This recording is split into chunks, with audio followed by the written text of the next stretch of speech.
this video, I'm going to demonstrate my way of dumping trub and then collecting yeast out of a conical fermenter. Now, it's important first off to talk about the different kind of valves that you might see on these fermenters. First off, you have a standard ball valve. Basically, a little hole in the center that's made larger or smaller by turning on the handle. The other one that you see more times than not, and really what I'm going to focus on, is what I have on my particular fermenter here, and that's the butterfly valve. You can see that there's actually a little plate in there, and that plate turns back and forth as you turn the handle. And the reason that's important is once you start to turn the handle, the little openings that first exist are on both sides where the plate starts to pull away from the wall. Because of that, I always use some kind of restrictor. I'll place this on where the valve is so that I can control that flow. Basically taking on the bottom dump 2 inches down to a 1/2 inch.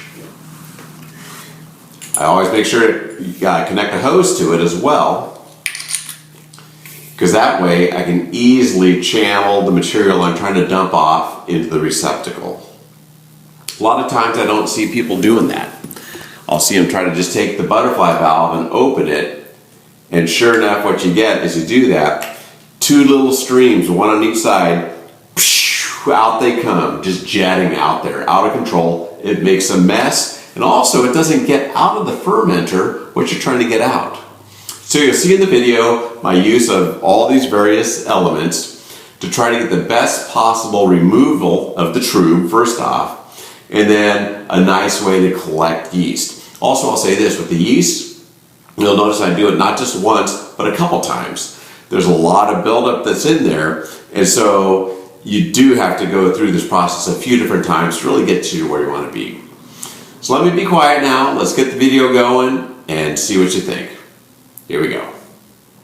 Okay, so here's the full setup. You'll notice I've got my star sand there, so everything's been sanitized. I'm gonna go through the butterfly valve, through that restrictor, hose into the tray. Now what's key is looking at the sight glass.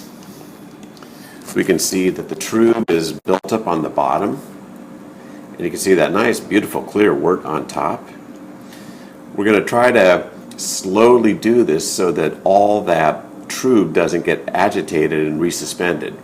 And that's the problem that most people have, is by not using a restrictor, they open the butterfly and there's so much force there that it just kind of it causes agitation that resuspends all that trub. So let's give it a shot. We set up the camera and we'll go for it. Okay, so we're going to get this started. What I want you to do is watch the sight glass here. I'm not going to try to pull all of that out all at once, but clearly the stuff underneath is the initial trub, spent yeast, that kind of stuff, and we definitely want to get it out. I've been fermenting for a couple days now, and so it's time to start cleaning this up.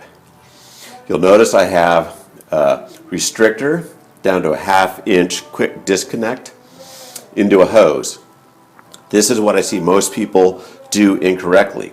They don't use something like this, so you open the butterfly valve and you get just 2 little streams of liquid gushing out, makes a huge mess. So you definitely want to have that. And like everybody says, extremely slow opening the valve. So let's go and keep an eye on this part here. Let's see how we do.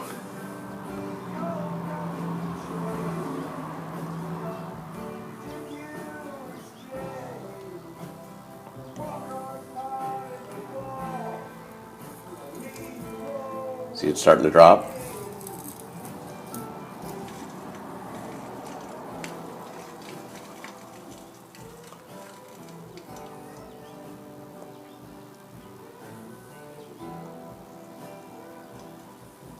And stop there.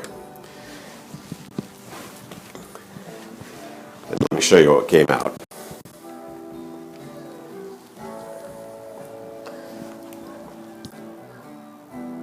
doesn't take much, and it really cleaned out what we could see in the sight tube. So I'm going to wait a couple more days and I'll repeat this process. I might show you that step too. That's all there is to it. Okay, let's stop there.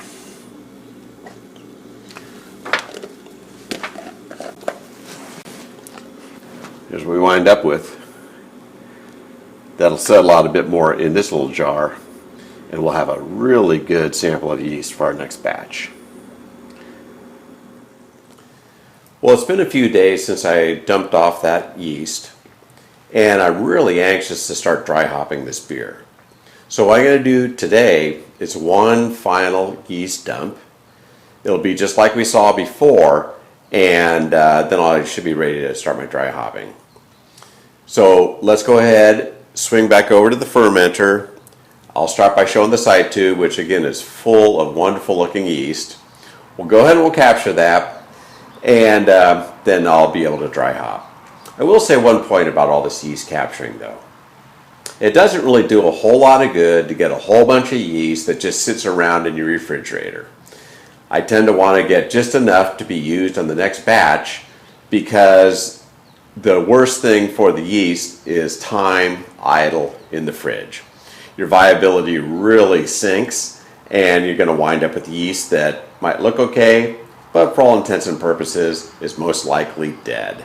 So anyway, let's go ahead and grab this. We'll keep things rolling, and I hope you enjoy it. Cheers. Okay, by now you guys know how to do this probably better than I do, but we're going to do it one more time. Key points. Everything has been sanitized. And I mean, it's been soaking for a couple hours. Not a quick spray and call it good. You really want to make sure you're in good shape before you handle this yeast. The other thing is, take a look at this beautiful yeast stack up that I have. The current temperature inside the fermenter is about 12 degrees centigrade. That's about, what, 54, 53 degrees. So things are cold, which helps that yeast settle down. I'm going to skip the pre-dump because I think everything that is ready to go is going to be in great shape. I changed the angle a bit on the camera so you can see a little bit better, and we're just going to do it. Have my glass set. I'm going to go really, really slow.